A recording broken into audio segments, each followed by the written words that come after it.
ये है मिस्टीवर्स स्टोरी, जहां हर कहानी में छुपा है रहस्य, जहां किस्मत खेलती है अपना खेल और जहां एक साधारण इंसान बन सकता है असाधारण। तो तैयार हो जाइए, क्योंकि अब शुरू होती है गरीब से करोड़पति सुपर फाइटर की रहस्यमयी कहानी। मुझे तुम्हारे बॉस धीरज राजपूत का फोन आया था। उन्होंने मुझे बताया कि तुम कंपनी के काम से बाहर जाओगे। अभय के पापा ने दुखी मन से अभय को कहा। अपने पापा की बात सुनकर अभय ने उनको शांत करते हुए कहा, पापा आप टेंशन मत लीजिए, मैं घर आकर आपको सब बताऊंगा। ठीक है बेटा, तुम जल्दी से घर आ जाओ, अभय के पापा ने जवाब दिया। अपनी बात बोलते ही उन्होंने फोन काट दिया। अभय ने धीरज राजपूत को फोन कर दिया, आपने मेरे पापा को सब कुछ बता दिया?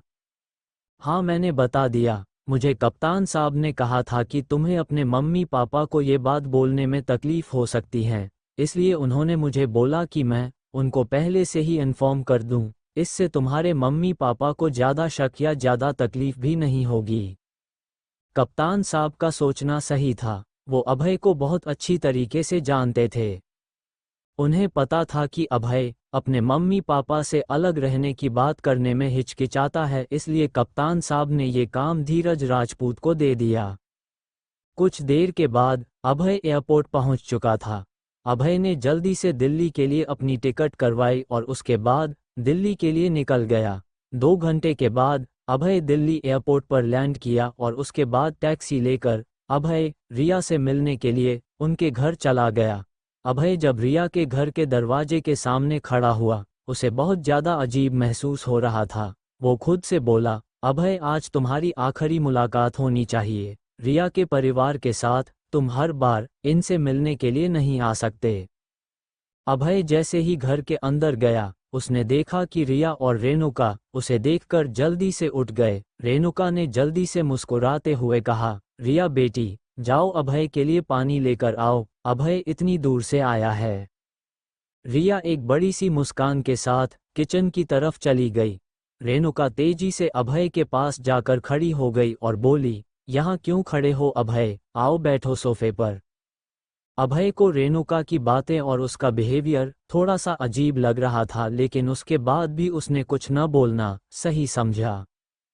अभय को जब रेणुका पहले मिलती थी तब वो उसके साथ बदतमीजी के साथ बात किया करती थी। वो हमेशा से अभय को नफरत भरी नज़रों से देखती थी, लेकिन आज रेणुका का रवैया एकदम बदला हुआ था।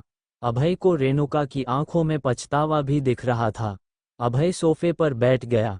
रिया अभय के लिए एक गिलास पानी लेकर आई और उसके बगल में बैठ गई। अभय के बैठते ही रेणुका ने मुस्कुराते हुए कहा, अभय, मैं तुमसे ये कहना चाहती थी कि मुझसे गलती हो गई थी, हमने तुम्हें गलत समझा। मैं ये चाहती हूँ कि तुम और रिया दोबारा शादी कर लो। मिसेस सिंघानिया, मैं आपको पहले ही बोल चुका हूँ कि अब रिया और मेरे रास्ते अलग हैं। मैं आप लोगों को यही समझाने यहाँ आया था। आप लोग जिससे मुझसे दूर रहोगे उतना ही अच्छा रहेगा। अभय ने गुस्से में पानी का ग्लास रखते हुए कहा। वो सोफे से उठ गया। रेणुका ने अपने दांत पीसते हुए कहा, अभय तुम कितने कठोर हो चुके हो और मतलबी भी। ये सुनकर अभय दुखी मन से बोला, आप लोगों ने मेरे साथ जो भी किया है, मैं वो सब भूलकर आप लोगों के सामने खड़ा हूँ। मुझसे इससे ज्यादा कुछ नहीं होगा। आप लोगों को मुझे मतलबी बोलना है तो बोलिए, अब मुझे कोई फर्क नहीं पड़ता। अभय की ये बात सुनकर रेणुका को गुस्सा आ गया। वो तेज आवाज में बोली, अगर यही बात है अभय तो तुम्हें हमको अपनी कंपनी में कुछ % का शेयर देना होगा, नहीं तो मैं कानून के साथ साथ सारी दुनिया को बता दूंगी कि तुम एक नाइट फाइटर हो। रेणुका की ये बात सुनकर अभय मुस्कुराया और बोला, तुम सब कभी नहीं बदल सकते। तुम लोग पहले भी लालची थे और अब भी लालची हो। रही बात मेरे नाइट फाइटर होने की तो मिसेस सिंघानिया, जाइए, आपको जिसे बताना है मेरा सच जाकर बता दीजिए, मुझको कोई फर्क नहीं पड़ता। अभय की ये बात सुनकर रिया ने झट से अभय का हाथ पकड़ लिया और रोते हुए बोली, अभय, क्या 3 साल में एक बार भी तुम्हें मुझ पर प्यार नहीं आया? आज के वक्त में अभय के अंदर रिया के लिए न प्यार था और न ही नफरत, इसलिए रिया की बात का कोई जवाब दिए बिना वो वहां से चला गया। अभय उसी वक्त अगली फ्लाइट लेकर मुंबई लौट आया। अभय जब मुंबई पहुंचा और वो जैसे ही एयरपोर्ट के बाहर निकला, उसे कशिश का फोन आ गया। अभय ने जैसे ही फोन उठाया, कशिश घबराते हुए बोली, अभय तुम कहाँ हो, मुझे बचा लो, मेरे घर के नीचे विकास के आदमी आए हुए हैं। ये सुनकर अभय गुस्से में बोला, उसके आदमी नीचे क्यों आए हैं? अचानक से अभय को फोन पर आवाज आई, विकास से शादी करो, विकास से शादी करो, उससे शादी करो। अभय ने जब फोन पर आवाज सुनी तो वो चौंकते हुए कशिश से बोला, क्या विकास तुम्हें प्रपोज करने के लिए आया है?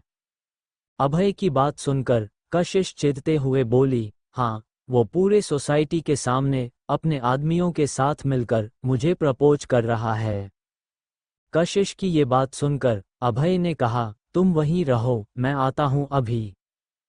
फोन रखते ही अभय ने जल्दी से टैक्सी की और कशिश की सोसाइटी की तरफ निकल पड़ा। लगभग आधे घंटे बाद जब अभय कशिश की सोसाइटी के अंदर पहुंचा तो उसने देखा कि चारों तरफ विकास के आदमी खड़े हुए थे और वो सब जोर जोर से चिल्लाकर बोल रहे थे, विकास से शादी करो, विकास से शादी करो। अभय उनको देखते हुए जल्दी से चुपके से कशिश के घर की ओर तेजी से चला गया। अभय जब कशिश के घर के अंदर गया तो उसने देखा कि कशिश बालकनी में खड़ी हुई थी और उसके चेहरे पर गुस्सा और शर्मिंदगी साफ साफ देखा जा सकता था। कशिश ने जैसे ही अभय को देखा, वो भागते हुए अभय के पास गई और गुस्से में बोली, देखो इस बदतमीज को, ये मेरे सोसाइटी के नीचे आ गया है, इधर के लोग क्या सोचेंगे मेरे बारे में? कशिश की बात सुनकर अभय ने कशिश को शांत करते हुए कहा, तुम ज्यादा टेंशन मत लो, कुछ देर में सब सही हो जाएगा। तभी अचानक से कशिश और अभय को नीचे से विकास की आवाज सुनाई दी, कशिश देखो मैं तुम्हारे लिए क्या लाया हूं। ये सुनकर कशिश जल्दी से बालकनी की तरफ भागी। बालकनी में जैसे ही वो खड़ी हुई वैसे ही विकास ने अपने आदमियों की तरफ देखकर जोर से कहा, ले आओ गिफ्ट वाला बॉक्स। विकास की बात सुनकर उसके आदमी भागते हुए विकास की गाड़ी के पास गए और एक बहुत ही बड़ा बॉक्स लेकर आए। उन्होंने उस बॉक्स को विकास के सामने रख दिया। उधर मौजूद सोसाइटी के सारे लोगों की नज़र इस वक्त सिर्फ बॉक्स पर थी।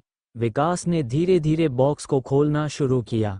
विकास ने जैसे ही बॉक्स खोला, सब चौंक गए क्योंकि बॉक्स के अंदर रियल डायमंड से बना एक टेडी बेयर था। विकास ने कशिश की तरफ देखा और मुस्कुराते हुए कहा, कशिश, ये है मेरा गिफ्ट तुम्हारे लिए, मुझसे शादी कर लो कशिश, मैं तुम्हें हमेशा खुश रखूंगा, जो तुम मुझसे मांगोगी मैं तुम्हें दूंगा। विकास की ये बात सुनकर कशिश गुस्से में बालकनी से चली गई और अभय के पास खड़ी होकर गुस्से में बोली, अभय अब मैं क्या करूं? यहीं दूसरी तरफ सोसाइटी के लोगों ने जब डायमंड से बने टेडी बेयर को देखा तो वो एक दूसरे से बात करते हुए बोले, देखो कशिश कितनी लकी है, उसको इतना अमीर बॉयफ्रेंड मिलेगा। ठीक उसी वक्त एक बूढ़े अंकल बोले, काश मेरी बेटी के लिए ऐसा दामाद मिलता, कशिश इज वेरी लकी। अचानक से एक आदमी जोर से चिल्लाते हुए बोला, ये कशिश के साथ कौन है? तेज आवाज सुनकर सबकी नजर कशिश पर गई। सब देखकर हैरान हो गए कि कशिश अभय के हाथों में हाथ डालकर विकास के आदमियों के बीच आकर खड़ी हो गई। विकास ने जब कशिश का हाथ अभय के हाथों में देखा तो वो चिढ़ गया। वो गुस्से में चिल्लाते हुए बोला, कशिश, तुम इस क्रिमिनल के साथ क्या कर रही हो? विकास के मुंह से क्रिमिनल सुनकर सोसाइटी के लोग अभय की तरफ देखने लगे। ठीक उसी वक्त कशिश ने गुस्से में विकास से कहा, विकास तुमसे कोई लेना देना नहीं है कि मैं किसके साथ घूम रही हूँ। विकास अपने दिमाग में ये बात बैठा लो कि अभय मेरा बॉयफ्रेंड है। ये बात सुनकर विकास हंसते हुए बोला, क्या अभय तुम्हारा बॉयफ्रेंड है? ये बोलने के बाद विकास फिर से हंसने लगा। अचानक से विकास शांत हो गया और फिर कशिश को देखकर दांत पीसते हुए बोला, कशिश, तुम्हें क्या लगता है उस दिन अगर इसने 100 करोड़ का डायमंड तुम्हारे लिए खरीद लिया था तो ये अमीर आदमी है? नहीं, तुम गलत हो, इसने जरूर किसी को मारकर वो पैसे कमाए होंगे। विकास की ये बात सुनकर अभय जोर जोर से हंसने लगा। कुछ देर के बाद अभय शांत हुआ और फिर विकास की तरफ देखते हुए बोला, विकास, ये डायमंड्स तुमने कितने करोड़ में खरीदे हैं?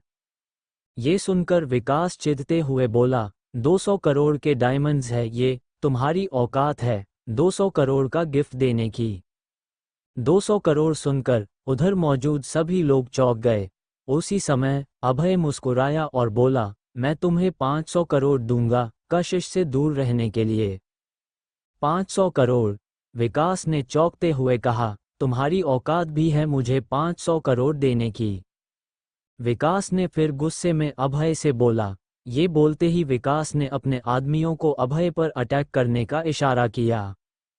विकास के आदमियों को जैसे ही अभय को मारने का इशारा मिला, वो गुस्से में अभय की तरफ बढ़ने लगे। विकास के आदमियों को अपने करीब आते देख अभय ने अपने हाथों की मुट्ठी बनाई और फिर वो विकास के आदमियों को मारने के लिए आगे बढ़ा। उसने बड़ी आसानी से विकास के आदमियों को मारना शुरू कर दिया। अभय के गुस्से को देखकर विकास डर गया। वो चुपके से अपनी कार की तरफ जाने लगा। अचानक से विकास के कंधे पर अभय ने हाथ रख दिया और गुस्से में कहा, आगे से कशिश के आसपास भी मत घूमना। ये बोलकर अभय जैसे ही गुस्से में विकास को थप्पड़ मारने जा रहा था, वैसे ही उसे पीछे से कशिश ने रोकते हुए कहा, अभय छोड़ दो विकास को। इसकी डरी हुई शक्ल को देखकर साफ पता लग रहा है कि ये अब मेरे पास आने में भी 100 बार सोचेगा। अपनी बात बोलते ही कशिश जल्दी से अभय के पास गई और उसका हाथ पकड़कर घर की तरफ जाने लगी। सोसाइटी के लोग सिर्फ अभय और कशिश को देख रहे थे, लेकिन उन्होंने कुछ भी नहीं कहा। उनके सामने जो भी हुआ था वो सिर्फ उसको समझने को कोशिश कर रहे थे। अभय जैसे ही कशिश के साथ घर के अंदर पहुंचा, वैसे ही कशिश ने अभय को गले लगा लिया और रोते हुए बोली, अभय, मैं तुम्हें कैसे थैंक यू बोलूं? आपने इतनी बार मेरी मदद की है कि अब मेरे पास शब्द ही नहीं है कुछ बोलने के लिए। कशिश की ये बात सुनकर अभय के चेहरे पर हल्की सी मुस्कान आ गई। वो मुस्कुराते हुए बोली, मैं समझता हूँ कशिश, तुम्हें कुछ बोलने की जरूरत नहीं। ये बोलने के बाद अभय ने फिर कशिश की तरफ देखा और मुस्कुराते हुए बोला, कशिश, तुम्हें मेरा एक काम करना होगा। अभय की ये बात सुनकर कशिश झट से बोली, क्या करना है मुझे? तुम्हें दीपक, सोमेश कपूर, अविनाश और राघव की कंपनी को ब्लैकलिस्ट करवाना होगा। और हाँ, मैं बहुत जल्दी एक पार्टी करने जा रहा हूँ। मुझे उस पार्टी में सिर्फ मुंबई के नहीं बल्कि पूरे इंडिया के सबसे अमीर आदमी चाहिए। क्या तुमसे ये काम हो जाएगा? अभय ने सीरियस होते हुए कशिश को कहा। अभय की बात सुनकर कशिश कुछ देर के लिए शांत रही और फिर कुछ सोचने के बाद मुस्कुराते हुए बोली, ठीक है अभय, तुम्हारा काम हो जाएगा। ये सुनकर अभय के चेहरे पर एक शैतानी मुस्कान गई। वहीं दूसरी तरफ सोमेश कपूर, राघव, दीपक, मुकुल और अविनाश एक साथ बैठे हुए थे। अचानक से राघव गुस्से में बोला, मुझे मेरी बेइज्जती का बदला लेना है अभय से। ये सुनकर दीपक चिढ़ते हुए बोला, राघव, अभी तुम्हें बेइज्जती से ज्यादा ये सोचना होगा कि दुनिया के सामने हम एक्सपोज होने से कैसे बचे। ठीक उसी वक्त मुकुल ने घबराती हुई आवाज में कहा, दीपक भैया सही बोल रहे हैं, हमें अभय एक्सपोज करने वाला है, हमें उसके खिलाफ कुछ करना चाहिए। उसे मार देते हैं। अविनाश ने दांत पीसते हुए कहा। ये बात सुनकर राघव ने कहा, उसको मारना आसान नहीं होगा, वो बहुत अच्छा फाइटर है। राघव की ये बात सुनकर सोमेश कपूर ने झट से जवाब दिया, अगर हम अभय को मार नहीं सकते तो हम खुद को बचा तो सकते हैं न? सोमेश कपूर की बात सुनकर सभी लोग शांत हो गए। वो सिर्फ सोमेश कपूर की तरफ देखने लगे। अचानक से राघव ने कहा, मैं तुम्हारी बात समझा नहीं, हम खुद को कैसे बचाएंगे? ये सुनकर सोमेश कपूर मुस्कुराते हुए बोला, अभय की पार्टी के लिए मेरे दिमाग में एक प्लान है। सोमेश ने राघव से कहा, तुम फिक्र मत करो, अभी तुम जाओ, हम संभाल लेंगे। राघव के जाने के बाद जसदीप ने कहा, डैड, आप क्या करने वाले हैं? क्या आपने उससे कांटेक्ट किया जो हमारी हेल्प कर सकता है? जसदीप के डैड बोले, उसने कहा था कि वो मैटर सेटल होने के बाद कॉल करेगा, लेकिन अब वो कॉल रिसीव नहीं कर रहा है। जसदीप ने परेशान होते हुए पूछा, तो अब हम क्या करें? डोंट वरी, मे बी वो रात में किसी लड़की के साथ होगा, वो खुद कॉल करेगा। लेट्स वेट एंड सी। अगली सुबह स्काई कंपनी में धीरज के कैबिन में उसके साथ ललित बत्रा बैठा हुआ था। वो बत्रा फैमिली से था। उसके दादाजी उमेश बत्रा शहर के रईस लोगों में शुमार थे और उनके पास भी रॉयल बैंक का डायमंड कार्ड था। ललित ने एक फाइल धीरज की तरफ बढ़ाते हुए कहा, मिस्टर राजपूत, हमने आपसे पहले भी इस डील को लेकर बात की है। अगर हमारी कंपनी साथ में कोऑपरेट करेगी तो हम दोनों का ही फायदा है। धीरज ने फाइल खोल कर देखी और थोड़ी देर फाइल पढ़ने के बाद कहा, मिस्टर बत्रा, मुझे थोड़ा टाइम दीजिए। मैं तभी ऑफिस रूम का दरवाजा खुला और अभय ने ऑफिस के अंदर आते हुए कहा, धीरज, मुझे एक इम्पॉर्टेंट बात करना था। अभय ने सामने दो लोगों को देखा तो शांत हो गया, लेकिन ललित बत्रा की नज़र जैसे ही अभय पर पड़ी, उसने तंज कसते हुए कहा, मिस्टर राजपूत, आप ऐसे क्रिमिनल्स के साथ काम करते हैं? ये सुनकर अभय का खून खौल उठा और उसने ललित का सर पकड़कर टेबल पर जोर से पटक दिया। ललित चिल्लाकर बोला, ये तुम क्या कर रहे हो अभय? मिस्टर राजपूत, रोकिए इसे। अभय ने गंभीरता से कहा, मैं तो क्रिमिनल हूं ना, क्रिमिनल तो ऐसे ही करता है। इससे पहले कि ललित कुछ कहता, धीरज ने कहा, अब आपकी और हमारी कोई डील नहीं हो सकती, आप यहां से जा सकते हैं। ये सुनकर ललित गुस्से में बोला, मैं तुम दोनों को छोड़ूंगा नहीं। ये कहता हुआ ललित गुस्से में केबिन से बाहर निकल गया। करीबन 1 घंटे बाद ललित अपने दादाजी उमेश बत्रा के सामने बैठा था। ललित के सर पर पट्टी बंधी हुई थी। ललित बत्रा की आंखें गुस्से से लाल थी।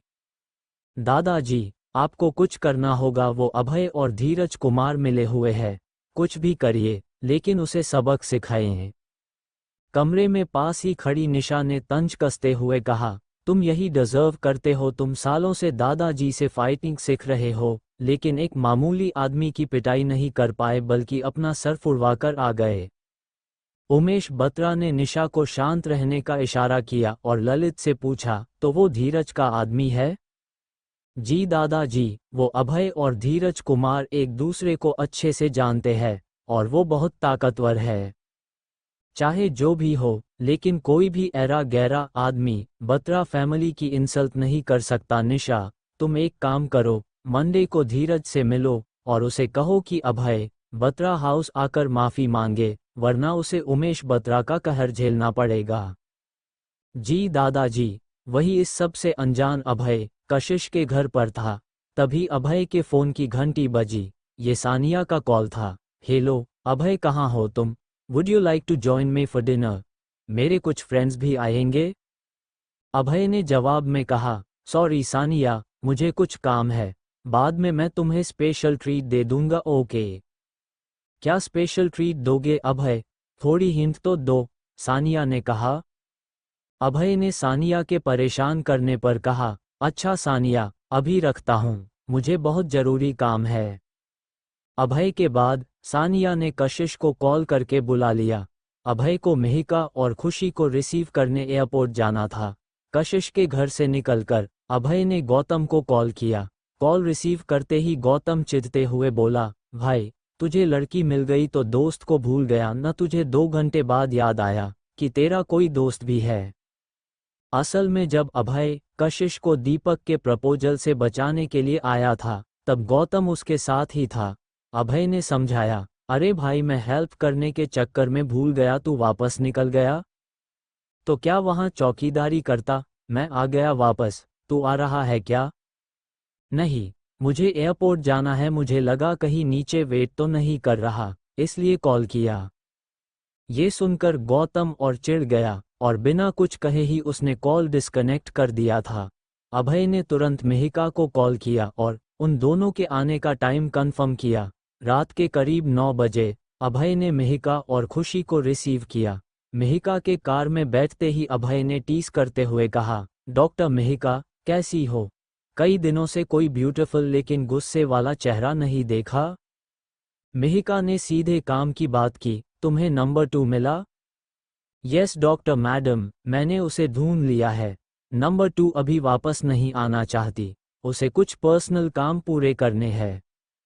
अभय, ये नहीं हो सकता, अब हमने उसे ढूंढ लिया है, उसे लौटना ही होगा। 3 साल पहले जो हुआ है उसका बदला लेना बाकी है। हम नंबर 7 की कुर्बानी वेस्ट नहीं होने दे सकते। मिहिका, हम बदला जरूर लेंगे। मैं और नंबर 2 दोनों इसी शहर में है। हम दोनों मिलकर एक एक करके उन सबको खत्म कर देंगे। Don't worry. मिहिका समझ गई कि अभय अपने तरीके से काम करना चाहता है, इसलिए उसने आगे कुछ नहीं कहा। अभय ने पूछा, वैसे तुम दोनों यहाँ किस मिशन के लिए आए हो? मिहिका ने कहा, हर्मट के लिए। हमें खबर मिली थी कि वो इसी शहर में है। हर्मट का नाम सुनते ही अभय के चेहरे के एक्सप्रेशन बदल गए। उसकी आंखों में एक्साइटमेंट उभर आई थी। आयो शो, हर्मट इस शहर में है? हर नाइट फाइटर के लिए हर्मट एक ऐसे मिशन की तरह था जिसे ढूंढ पाना लगभग नामुमकिन था। हर्मट नाइट फाइटर का टॉप 1 अंडरग्राउंड किलर था, लेकिन उसने नाइट फाइटर गैंग छोड़ दिया। हर्मट नाइट फाइटर के एक कपल का अडॉप्टेड बेटा था। बचपन से वो एक्स्ट्रॉर्डिनरी टैलेंटेड था, और अभय के नंबर 0 बनने से 10 साल पहले ही वो सिर्फ 32 की एज में नंबर 0 बन गया था। लेकिन एक दिन अचानक ही वो नाइट फाइटर से अलग हो गया और अंडरग्राउंड किलर बन गया। पिछले कई सालों में बहुत रेयर ही कोई मिशन लेता था, और उसे केवल इम्पोर्टेंट लोगों को टारगेट करने के लिए ही हायर किया जाता था। अंडरवर्ल्ड के लोग उसे द हर्मट कहते हैं। लेकिन अभय उसका असली नाम जानता था, शिवम अरोड़ा। जो भी नाइट फाइटर नंबर 0 की पोजीशन लेता था, उसका एक इम्पॉर्टेंट मिशन था, शिवम यानी हर्मट को पकड़ना। उसे और अब टाइगर को भी ये मिशन पूरा करना था। अभय ने पहले भी हर्मट को पकड़ने की कोशिश की थी, लेकिन हर्मट बहुत ही चालाक था। वो हमेशा बचकर निकल जाता था। अभय ने मिहिका की तरफ देखकर गंभीरता से पूछा, वो यहाँ किसी को मारने आया है? कोई पावरफुल पर्सन? नहीं, वैनम में जो हमारे स्पाई है, उसने न्यूज़ दी है कि हर्मट और हर्षित लाला, जो पहले लोटस गैंग का लीडर था ना, वो दोनों मिलकर वाघमारे फैमिली में पलक को टारगेट करने वाले हैं। अभय ने हैरानी से पूछा, पलक वाघमारे? वाघमारे फैमिली मुंबई की टॉप नॉच वेल्थी फैमिली थी। ना सिर्फ बिजनेस में बल्कि अंडरग्राउंड ऑर्गेनाइजेशन में भी उनकी पहुंच थी। खुशी ने पूछा, तुम उसे जानते हो? मैं उससे एक बार मिला हूँ। वो painting bachelor of fine arts कर रही है ना? खुशी ने टीस करते हुए कहा। मिहिका दी, आप बिल्कुल ठीक कह रही थी। अभय पूरे दिन बस लड़कियों से घिरा रहता है। अभय ने बनावटी अंदाज में कहा, अरे ये इतना बड़ा इल्जाम। खुशी, ऐसा कुछ भी नहीं है। जब मैं निधि और उनकी बेटी से मिला था, तब उनकी बेटी वंशिका ने मुझे मॉडल बनने के लिए कहा था, और पलक वंशिका की बेस्ट फ्रेंड है। खुशी ने मजाकिया अंदाजे में कहा, वाह अभय, मुझे लगा था कि आपके आसपास बस 1-2 फूल होंगे, लेकिन आपने तो पूरा बगीचा उगा रखा है। अभय ने तुरंत कहा, खुशी ये क्या बकवास है? देखो मिहिका, मेरे बागीचे में बस एक ही फूल है, और वो हो तुम। लेकिन तुम हो कि मुझसे नाराज बैठी हो और इससे कुछ कह ही नहीं रही। मिहिका ने गुस्से में कहा, okay stop it both of you, यहाँ सीरियस मैटर है। हर्मट खुद पलक को टारगेट करने वाला है, और अगर वो वाघमारे फैमिली को कंट्रोल करने में कामयाब हुआ तो हमारे लिए बड़ी मुसीबत हो जाएगी। अभय टाइगर एक मिशन के लिए गया है, कुछ दिनों तक कांटेक्ट में नहीं रहेगा, इसलिए तुम्हें ही एक्शन लेना पड़ेगा। ये मेरा ही मिशन है Mihika, don't forget I am number 0। हो नहीं थे, और वो वक्त बताएगा कि वापस बनोगे भी या नहीं। बाय द वे, तुम्हें 9 साल पहले का सच पता चल गया ना? अब तुम क्या करने वाले हो? मिहिका, मैं बहुत जल्द उनका पर्दाफाश करने वाला हूँ। गुड अभय, हम तुम्हारे साथ हैं अभय। ये सुनकर अभय के चेहरे पर स्माइल आ गई।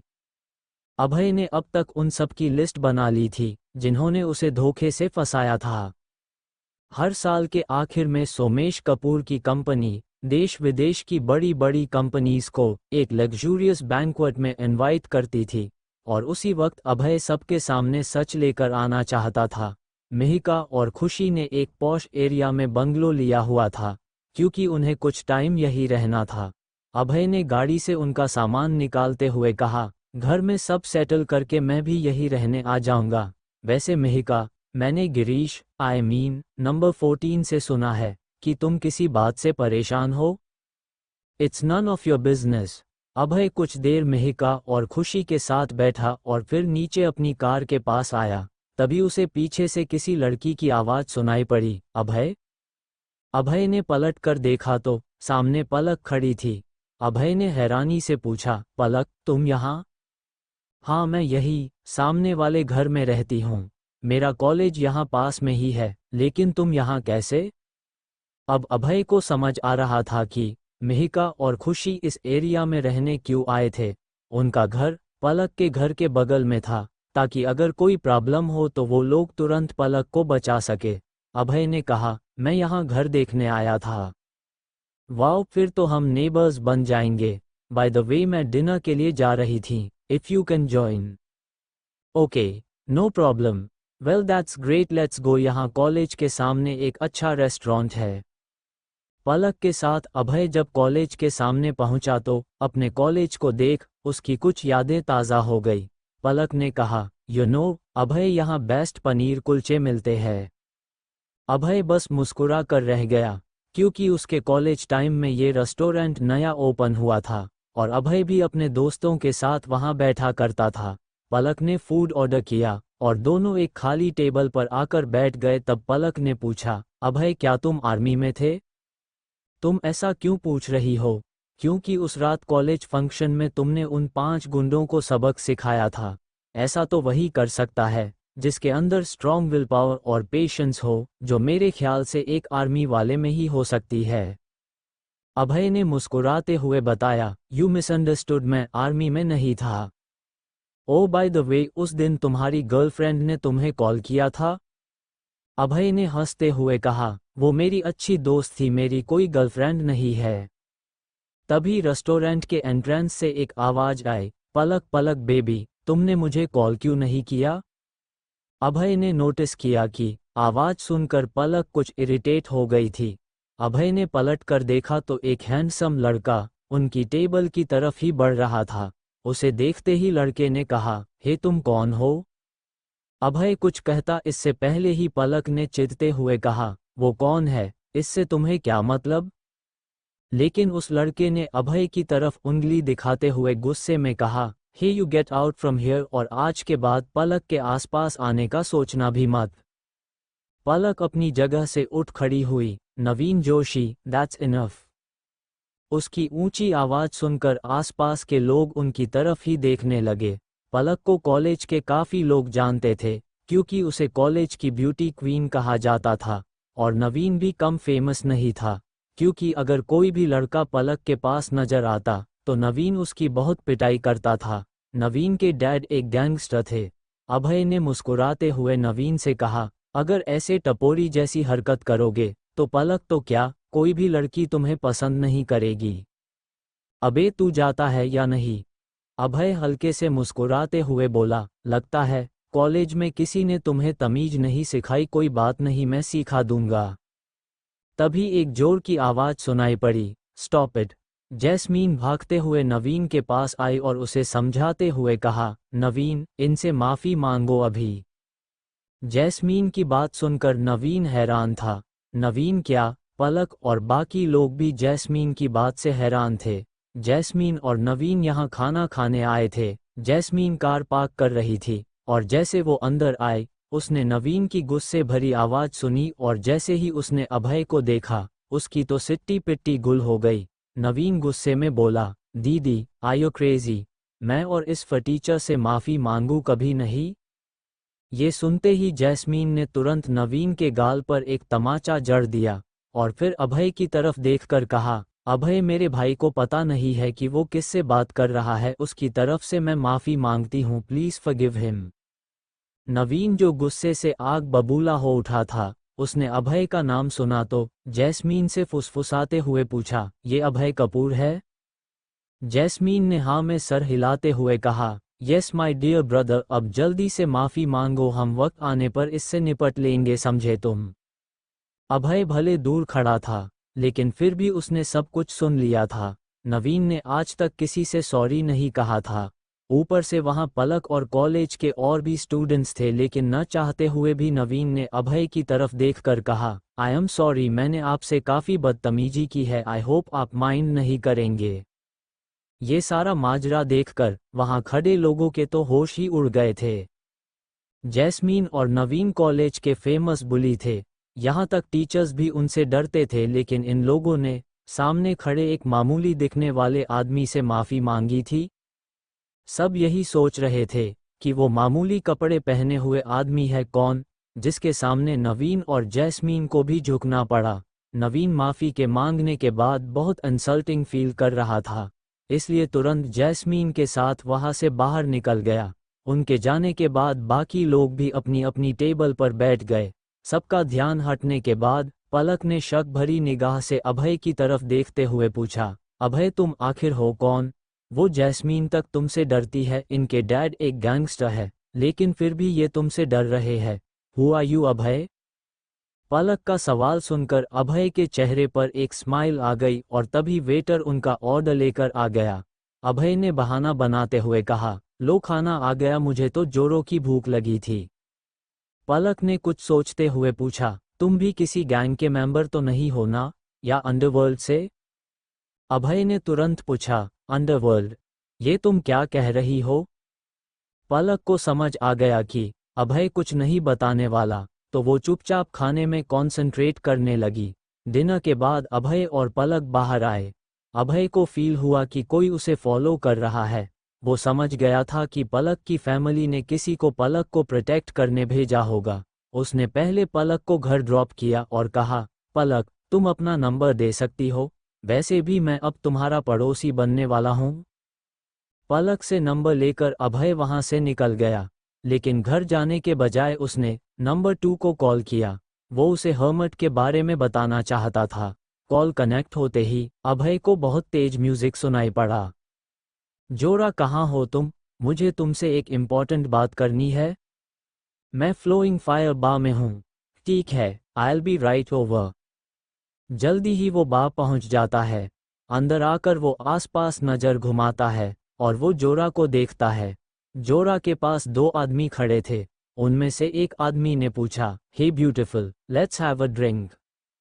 तभी अभय वहां पहुंच गया और जोरा के कंधे पर हाथ रखकर सामने खड़े दोनों लड़कों को घूरने लगा। उनमें से एक ने पूछा, तेरी प्रॉब्लम क्या है? अभय ने मुस्कुराते हुए कहा, प्रॉब्लम ये है कि आप लोग मेरी गर्लफ्रेंड का रास्ता रोक कर खड़े हैं। ये सुनकर वो दोनों आदमी वहां से मुंह बनाते हुए चले गए। उनके जाने के बाद अभय ने जोरा के कंधे से अपना हाथ हटाया और मुस्कुराते हुए कहा, अगर मैं नहीं आता तो तुम क्या करने वाली थी? जोरा ने अपने हाथ में रखी वाइन का एक सिप लेते हुए कहा, पिटाई करती और क्या, वैसे तुम्हें मुझसे क्या काम है? अभय आसपास देखते हुए बोला, प्राइवेट बूथ में चलकर बात करते हैं। अभय ने वेटर से प्राइवेट बूथ के लिए कहा और वेटर उन्हें एक प्राइवेट बूथ में ले आया। वहां बैठते ही अभय ने कहा, जोरा तुम बार में क्यों आई? तुम्हें तो ऐसी जगह पसंद नहीं है, क्या यहाँ कोई टारगेट है? जोरा ने कहा, तुम बस काम की बात करो। बार में काफी शोर हो रहा था, इसलिए अभय जोरा के बगल में आकर बैठ गया और उसके कान में कहा, हर्मट का पता चल गया है, वो इसी शहर में है और वेनम के साथ मिलकर पलक वाघमारे के जरिए वाघमारे फैमिली को कंट्रोल करना चाहता है। हर्मट का नाम सुनते ही जोरा ने हैरानी से पूछा, हर्मट मुंबई में है? अभय ने कहा, मिहिका और खुशी यहाँ आ चुके हैं और मिहिका ने तुम्हारा नंबर भी मांगा था, वो तुमसे मिलना चाहती है। जोरा ने भौहें चढ़ाते हुए पूछा, तो तुमने क्या कहा? नहीं, मैंने तुम्हारा नंबर नहीं दिया, लेकिन शायद मिहिका को तुम्हारी हेल्प चाहिए क्योंकि हर्मट बहुत स्ट्रांग है और वो दोनों पलक को प्रोटेक्ट नहीं कर पाएंगे। अभय, मैं अभी नाइट फाइटर की टीम में वापस नहीं आना चाहती जब तक मैं अपना रिवेंज पूरा न कर लूं। उसी वक्त बार के दूसरी तरफ एक रेस्टोरेंट में सानिया, कामिनी और बाकी लोग बैठे थे। सानिया ने जैसे ही खिड़की खोली, उसकी नज़र दूसरी तरफ बैठे अभय पर पड़ी और उसने अभय के करीब जोरा को बैठे देखा। दोनों बहुत क्लोज बैठकर बात कर रहे थे। ये देखकर सानिया बहुत जेलस फील कर रही थी। अभय तुम कितने झूठे हो, मुझसे कहा कुछ काम है और अब यहाँ लड़की के साथ बैठे हो। उसे गुस्से में बड़बड़ाते देख कामिनी ने पूछा, क्या हुआ सानिया, किस पर भड़क रही हो? सानिया दांत पीसते हुए बोली, वो अभय एक लड़की को किस कर रहा है, वो देखो सामने बार में। उसकी बात सुनकर कामिनी, कशिश और अंकिता भी तुरंत खिड़की के पास आई और उन्हें उनके एंगल से भी देखने में ऐसा लगा कि अभय जोरा के गाल पर किस कर रहा है, जबकि वो झुककर उसके कान में कुछ कह रहा था। कशिश ने जोरा को देखते हुए कहा, ये तो वही लड़की है। कामिनी ने पूछा, तुम इसे जानती हो? कशिश ने कुछ सोचते हुए कहा, मैं जानती नहीं, लेकिन ये हमारे बैंक की कस्टमर है। कशिश जानती थी कि वो लड़की भी अभय की तरह डायमंड कार्ड होल्डर थी, लेकिन बहुत से लोग अपनी आइडेंटिटी रिवील नहीं करना चाहते, इसलिए कशिश ने बाकी लड़कियों को कुछ नहीं बताया। कामिनी ने कुछ सोचते हुए एक सुझाव दिया, सानिया, क्यों ना तुम अभय को कॉल करो और उन दोनों को मिलने के लिए इनवाइट करो। सानिया ने कहा, गुड आइडिया, मैं अभी अभय को कॉल करती हूँ। वही अभय जोरा की बातों से थोड़ा परेशान हो गया था, क्योंकि जोरा किसी हाल में अभी नाइट फाइटर टीम में लौटना नहीं चाहती थी। अभय को डर था कि कहीं हर्मट की तरह जोरा भी नाइट फाइटर के खिलाफ न हो जाए। उसे लग रहा था कि इन 3 सालों में जोरा ने जरूर कुछ बुरा फेस किया है। अभय ने कंसर्न से कहा, जोरा, अगर तुम किसी बात से परेशान हो तो तुम मुझे बता सकती हो। जोरा ने भौहें चढ़ाते हुए पूछा, तुम ऐसा क्यों पूछ रहे हो? अभय जोरा का नेचर जानता था। उन दोनों ने सेम टाइम पर नाइट फाइटर ज्वाइन किया था। जोरा के चेहरे के एक्सप्रेशन देखकर ही अभय समझ गया था कि जोरा उससे कुछ छुपाने की कोशिश कर रही थी, लेकिन वो ये भी जानता था कि जोरा उसे कुछ नहीं बताएगी। अभय को अचानक ही याद आया कि नंबर 14 भी जोरा के मिलने की बात सुनकर हैरान था।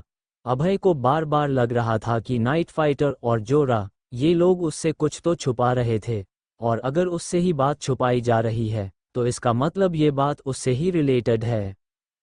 अभय जोरा के कंधे पर हाथ रखकर बोला, जोरा, रिमेंबर दिस, चाहे कोई भी मुसीबत हो तुम मुझे बता सकती हो। हम काफ़ी टाइम से साथ काम कर रहे हैं और तुम जानती हो कि मैं तुमसे स्ट्रांग हूँ, इसलिए कोई भी प्रॉब्लम हो तुम मेरी हेल्प ले सकती हो। नाइट फाइटर में मैं तुम्हारा कैप्टन था और तुम्हारे लौटने के बाद भी तुम मेरी ही टीम में रहोगी, तुम मेरी फैमिली की तरह हो। ये सुनकर जोरा की आंखें नम हो गई। आई नो अभय, लेकिन ये मेरा पर्सनल मैटर है। अभय कुछ कहने ही वाला था कि तभी उसे जानी पहचानी आवाज सुनाई पड़ी, अभय तुम ये क्या बात कर रहे हो? नाइट फाइटर, कैप्टन, तुम्हारी टीम, ये सब क्या है? अभय और जोरा ने नजर उठाकर देखा तो सामने सानिया खड़ी थी, जो उन्हें ही क्यूरियस होकर देख रही थी। अभय मन ही मन बड़बड़ाया, ये यहाँ कैसे आ गई? इसने तो सब कुछ सुन लिया है, अब क्या बहाना बनाओ। बार में बहुत शोर हो रहा था। अभय ने सोचा भी नहीं था कि कोई उनके केबिन के पास उनकी बातें सुनेगा, इसलिए वो रिलैक्स होकर जोरा से बात कर रहा था। सानिया की तरफ देखकर अभय ने कहा, तुम क्या ऐसे ही छुप छुप कर लोगों की बातें सुनती हो? सानिया अभय के पास आकर बैठ गई और पाउट करते हुए कहा, कशिश, कामिनी, अंकिता और मैं सामने वाले रेस्टोरेंट पर डिनर कर रहे थे, तब हमने तुम्हें देखा, तो इसलिए मैं तुम्हें साथ बैठने के लिए इनवाइट करने चली आई। मुझे अंदाजा नहीं था कि तुम अपनी फियोंसी को छोड़कर किसी को यहाँ डेट कर रहे होंगे, सॉरी अगर मैंने डिस्टर्ब किया तो। सानिया पहले से ही अभय को लेकर क्यूरियस थी। अभय ने जिस तरह से उसे बार बार बचाया था, वो अभय के बारे में और भी कुछ जानना चाहती थी और उसे अभय अब अच्छा लगने लगा था। जब उसने अभय को किसी और को एक साथ देखा तो उससे रहा नहीं गया, इसलिए कॉल करने के बजाय वो खुद अभय को बुलाने चली आई। अभय नामे सर हिलाते हुए बोला, तुम ज्यादा सोच रही हो सानिया, लेट मी इंट्रोड्यूस, ये है जोरा, मेरी बेस्ट फ्रेंड, और हम दोनों पहले एक कंपनी में नाइट सिक्योरिटी गार्ड्स की जॉब करते थे और मैं सिक्योरिटी टीम का कैप्टन था। हम दोनों वही पुरानी बात याद कर रहे थे। ये सुनकर सानिया ने गुस्से में कहा, कितना झूठ बोलते हो तुम अभय, मुझे पता है कि इस लड़की रॉयल बैंक में अकाउंट है और सब जानते हैं कि रॉयल बैंक रिच लोगों का ही अकाउंट होता है, और तुम कह रहे हो ये तुम्हारे साथ सिक्योरिटी गार्ड की जॉब करती थी? अभय ने बहाना बनाते हुए कहा, अरे तो ये नॉर्मल लोगों की लाइफ जीना चाहती थी, इसलिए एक गार्ड की जॉब कर रही थी, इसमें बुराई क्या है? सानिया ने अभय को देखकर जोर देते हुए पूछा, मुझे सच बताओ Abhay, please tell me who are you. I know तुम कोई मामूली आदमी नहीं हो, ऐसा क्या है जो तुम छुपा रहे हो? अभय सानिया को सच नहीं बता सकता था, इसलिए उसने बात पलटते हुए कहा, अरे तुम ये क्या बातें लेकर बैठ गई, चलो कशिश और बाकी लोग हमारा वेट कर रहे होंगे। ये कहते हुए अभय बाहर की तरफ बढ़ा, तब सानिया ने कस के अभय की बाह पकड़कर कहा, अभय प्लीज। अभय ने सानिया को पकड़ा और उसे अपने साथ सीढ़ियों के पास ले आया। कोई बात है ही नहीं तो क्या बताऊं, लेट्स गो। अभय के इशारे पर सानिया भी उसके साथ साथ बाहर की तरफ बढ़ने लगी। अभय ने पूछा, बाकी लोग कहाँ बैठे हैं? सानिया ने बच्चों की तरह जिद करते हुए कहा, मैं नहीं बताऊंगी, तुम पहले मुझे सच बताओ। तब अभय ने सानिया को खुद से दूर किया और सख्ती से कहा, ठीक है, नहीं बताना न मत बताओ, मैं जा रहा हूं यहां से। ये कहकर उसने जानबूझकर जाने का नाटक किया। तभी एक केबिन का दरवाजा खुला और अंकिता ने आवाज लगाकर कहा, अभय। अभय ने साइड में देखा तो अंकिता खड़ी थी, जो उसे अंदर आने का इशारा कर रही थी। अभय स्माइल करता हुआ केबिन की तरफ बढ़ा। जब सानिया ने ये देखा तो पैर पटकते हुए वो भी केबिन की तरफ बढ़ी। उस प्राइवेट रूम में बाहर का कोई शोर नहीं था। सामने टेबल पर बहुत से स्नैक्स और जूसेस रखे हुए थे। कामिनी ने अभय के साथ जोरा को देखा और फिर अभय से कहा, अभय, एंगेजमेंट डिले करने के लिए थैंक यू। वो जानती थी कि अभय की वजह से उसकी और दीपक की एंगेजमेंट पोस्टपोन हुई थी। अब उसकी फैमिली दीपक के बजाय कपूर फैमिली से रिश्ता जोड़ना चाहती थी, जिसका मतलब साफ था को अब उसका और दीपक का रिश्ता होना इम्पॉसिबल था। अभय ने स्माइल करते हुए जोरा को बाकी लोगों से इंट्रोड्यूस करवाया। तभी कमरे में बलराम हाथ में वाइन की बोतल लिए अंदर आया और कहा, लेडीज, ये यहाँ की बेस्ट वाइन है। लेकिन जैसे ही उसकी नज़र अभय पर पड़ी, उसकी आंखों में गुस्सा उभर आया। अभय कपूर, तुम्हारी यहाँ आने की हिम्मत भी कैसे हुई? कामिनी ने अपने भाई से कहा, भैया, आप अभय पर क्यों गुस्सा हो रहे हैं? यहाँ सब अभय को जानते हैं, we are good friends. Balram गुस्से में बोला, ये लड़का एक मर्द है, तुम लोग ऐसे घटिया आदमी से दूर ही रहो। उसने फिर अभय से चिल्लाकर कहा, get out of my place. ये सुनकर जोरा का चेहरा गुस्से से लाल हो गया। तब अभय ने अपनी जगह से उठकर कहा, बलराम, कई बार जो दिखता है जरूरी नहीं कि वही सच हो। मुझे फंसाया गया था, मैंने कोई गलत काम नहीं किया। बलराम तंज कसते हुए बोला, अच्छा, फंसाया गया था? विटनेस और एविडेंस सब यही साबित करते हैं कि तुमने ही मर्डर तुमने किया था। क्या वो वीडियो भी फेक है? अभय ने शालीनता से कहा, क्या सच है क्या झूठ है, तुम्हें सैटरडे को पता चल जाएगा। एक बात और, कपूर फैमिली के बिजनेस से जितनी जल्दी दूरी बना लो अच्छा है, क्योंकि जल्द ही उनकी हालत खराब होने वाली है। बलराम ने हंसते हुए कहा, लगता है तुम खुली आंखों से सपने देख रहे हो। कपूर फैमिली की हालत खराब होगी, और वो कौन करेगा, तुम? अभय भौहें चढ़ाकर मुस्कुराते हुए बोला, हाँ मैं करूँगा। अभय का कॉन्फिडेंस देखकर बलराम भी एक पल के लिए चौंक गया, फिर घृणा भरी नजरों से उसे देखते हुए कहा, इससे बड़ा मजाक मैंने आज तक नहीं सुना। तुम्हारी हैसियत ही क्या है जो तुम कपूर फैमिली का कुछ बिगाड़ पाओ? तुम्हारे डैड के पास तो रियल पावर तक नहीं है, वो तुम्हें जेल से तक नहीं निकाल पाए, और तुम बड़ी बड़ी बातें कर रहे हो। अभय ने हल्की सी मुस्कान के साथ कहा, तुम्हें सच जल्द ही पता चल जाएगा।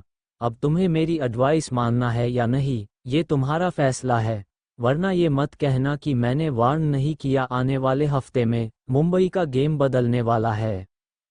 अभय को अग्रवाल फैमिली से कोई प्रॉब्लम नहीं थी, और कामिनी उसकी अच्छी दोस्त थी। इसी नाते उसने कामिनी के भाई बलराम को आगाह किया था। वैसे भी गिरीश ने उसे जो इन्फॉर्मेशन दी थी, उस हिसाब से बलराम को भी बेवकूफ़ बनाया जा रहा था।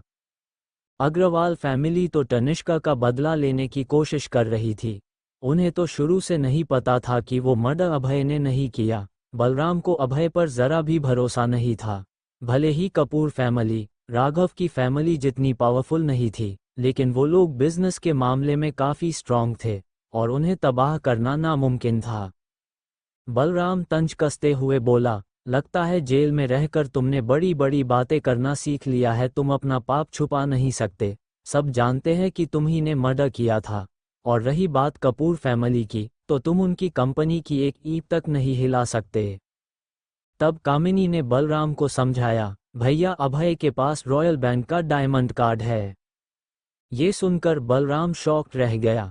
उसने कामिनी को देखा और फिर कशिश की तरफ। कशिश ने जब हाँ में सर हिलाया तो बलराम को यकीन ही नहीं हुआ। उसने दांत पीसते हुए अभय की तरफ देखा और कहा, तो क्या हुआ अगर इसके पास डायमंड कार्ड है तो कपूर फैमिली रॉयल बैंक पर डिपेंडेंट तो नहीं है ना। बैंक उनका क्या बिगाड़ लेगा? डायमंड कार्ड रखकर तुम खुद को सही साबित नहीं कर सकते? अभय गंभीरता से बोला, मैं तुम्हें कुछ प्रूव करना भी नहीं चाहता। वैसे भी तुम्हें किसके साथ काम करना है ये तुम्हारा मैटर है। तुमसे बहस करके मैं अपना मूड खराब नहीं करूंगा, क्योंकि सच तो वैसे भी सबके सामने आ ही जाएगा। ये सुनकर बलराम सोच में पड़ गया। तब कामिनी ने कहा, भैया आपको अभय की बात सुन लेनी चाहिए। अभय ने कहा है कि वो कपूर फैमिली को तबाह करेगा, तो वो ऐसा सच में कर सकता है। उसने कहा था कि दीपक मुझसे एंगेजमेंट नहीं कर पाएगा और अगले ही दिन दीपक की फैमिली में इतनी बड़ी प्रॉब्लम आ गई। बलराम ने हैरानी से कहा, व्हाट डू यू मीन? अभय ने दीपक की फैमिली के लिए प्रॉब्लम क्रिएट की थी? कामिनी ने हाँ में सर हिलाया। तब तो बलराम की आंखें हैरानी से बड़ी हो गई। दीपक की कंपनी अचानक ही मुसीबत में आ गई थी। रॉयल बैंक ने अचानक ही कई बैंक्स के साथ मिलकर दीपक की कंपनी के अगेंस्ट एक्शन लिए थे। अगर ये सब अभय ने करवाया था तो अभय कोई मामूली आदमी नहीं था और वो सच में कपूर फैमिली की जड़ें हिला सकता था। ये सब सोचकर बलराम दंग रह गया कि अभय इतना पावरफुल कैसे बन गया। बलराम ने दांत पीसते हुए अभय की तरफ देखा। अभय बिना किसी डर के हल्के से मुस्कुराते हुए उसे ही देख रहा था। बलराम गुस्से में पलटा और केबिन के बाहर निकल आया। उसने मन ही मन सोचा, अगर ये अभय वाकई कपूर फैमिली को नुकसान पहुंचा सकता है तो मुझे पहले ही उनसे अलग हो जाना चाहिए, वरना कहीं इसका नुकसान मेरी कंपनी को भी न भुगतना पड़े। बलराम के जाने के बाद कामिनी ने अभय से पूछा, अभय क्या इतने सालों पहले का सच सबके सामने आ जाएगा? अभय ने हाँ में सर हिलाते हुए कहा, तुम्हारी फैमिली को कपूर्स की पार्टी का इनविटेशन तो मिला ही होगा। मैं उसी दिन सबके सामने सच उजागर करूंगा। अभय की बातें सुनकर और उसका कॉन्फिडेंस देखकर कशिश, सानिया और अंकिता भी हैरान थी। वो लोग अभय को जितना जानती वो उतना ही मिस्टीरियस बनता जाता था। ऐसे तो अभय दिन भर इधर उधर घूमता और बिल्कुल मामूली से कपड़े पहनता, लेकिन उसके अंदर इतनी हिम्मत और ताकत थी कि वो बड़े बड़े लोगों के खिलाफ भी आसानी से लड़ सकता था। अभय का जवाब सुनकर कामिनी उसे कंफ्यूजन से देख रही थी। 9 साल पहले और अभी वाले अभय में जमीन आसमान का फर्क था। डिनर के बाद सभी अपने अपने घर निकल गए थे। अगले दिन अभय पूरे टाइम अपनी फैमिली के साथ रहा। मंडे को हमेशा की तरह उसके डैड जगदीश कपूर ने उसे उठाया। रेडी होकर वो अपनी कंपनी जाने के लिए निकल पड़ा। उसी वक्त धीरज के कैबिन में निशा उसके सामने गुस्से में खड़ी थी। निशा ने एक डायमंड कार्ड टेबल पर फेंकते हुए कहा, मिस्टर राजपूत, आपके दोस्त अभय ने मेरे भाई पर हाथ उठाया है और मेरे दादाजी चाहते हैं कि अभय बत्रा हाउस आकर मेरे भाई से माफी मांगे। धीरज मुस्कुराते हुए बोला, अच्छा, तुम्हारे यहाँ आने का कोई फायदा नहीं है निशा। जाओ और जाकर अपने दादाजी से कह दो अभय माफी नहीं मांगेगा, और हाँ, उन्हें ये भी कहना कि अपने पोते को तमीज सिखाए, वरना ये काम दूसरे करेंगे तो उन्हें अच्छा नहीं लगेगा। निशा ने गुस्से में कहा, दादाजी ने कहा कि अगर तुमने अभय को माफी मांगने नहीं भेजा तो वो इस डायमंड कार्ड की अथॉरिटी का यूज करके रॉयल बैंक को तुम्हें ब्लैक लिस्ट करने के लिए कहेंगे। धीरज ने कंधे उचकाते हुए कहा, जाओ और अपने दादाजी से कह दो उन्हें जो करना है कर ले, मैं भी देखता हूं कि रॉयल बैंक उनकी कितनी सुनता है। धीरज ने निशा को इग्नोर करते हुए कहा, मेरे पास फालतू का वक्त नहीं है, यू कैन लीव। निशा गुस्से में धीरज को घूरने लगी। जब धीरज ने देखा कि निशा उसे गुस्से में घूर रही है तो उसने डेस्क पर रखी फाइल उठाई और चेयर से उठते हुए कहा, तुम्हें यही रुकना है तो यही रहो, मेरी एक इम्पॉर्टेंट मीटिंग है। ये कहते हुए वो केबिन से बाहर आ गया। निशा उसकी इस हरकत से शॉक्ड थी। उसने एक्सपेक्ट नहीं किया था कि धीरज उसकी धमकी से भी नहीं डरेगा।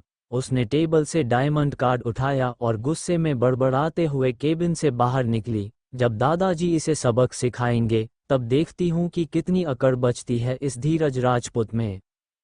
जब वो नीचे एंट्रेंस के सामने पहुंची तो उसने अभय को देखा। उसी वक्त मुंबई में कपूर कंपनी के हेडक्वार्टर में एक बड़े से ऑफिस में सोमेश कपूर और जसदीप बैठे हुए थे। जसदीप ने परेशान होकर कहा, 10 बजने वाले हैं और वो राघव अभी तक नहीं आया। ऐसा लगता है जैसे गायब ही हो गया है। ना कॉल उठा रहा है, ना एमएसजी के रिप्लाई दे रहा है। सोमेश ने पूछा, कहीं उसे कुछ हो तो नहीं गया? वो अभय कहाँ है? मेरे आदमियों ने बताया कि वो स्काई व्यू कंपनी में है और बिल्कुल सही सलामत है। सोमेश ने घबराते हुए कहा, तो फिर जरूर राघव ने जो किला हायर किया था उसने अपना काम नहीं किया। तभी उसके पास टेबल पर रखा फोन बजने लगा। उसने कॉल रिसीव किया। फोन के दूसरी तरफ से एक परेशान आवाज सुनाई पड़ी, हेलो चेयरमैन, बहुत बड़ी प्रॉब्लम हो गई है। रॉयल बैंक बाकी बैंक्स के साथ मिलकर हमारी कंपनी के साथ कोऑपरेशन टर्मिनेट करना चाहते हैं और इतना ही नहीं, पुराना डेट भी अर्जेंट चुकाने की डिमांड कर रहे हैं।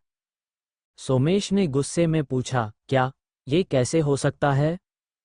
आई डोंट नो, मुझे अभी रॉयल बैंक और दूसरे बैंक से कॉल आया और मैंने तुरंत आपको इन्फॉर्म करने के लिए कॉल किया है।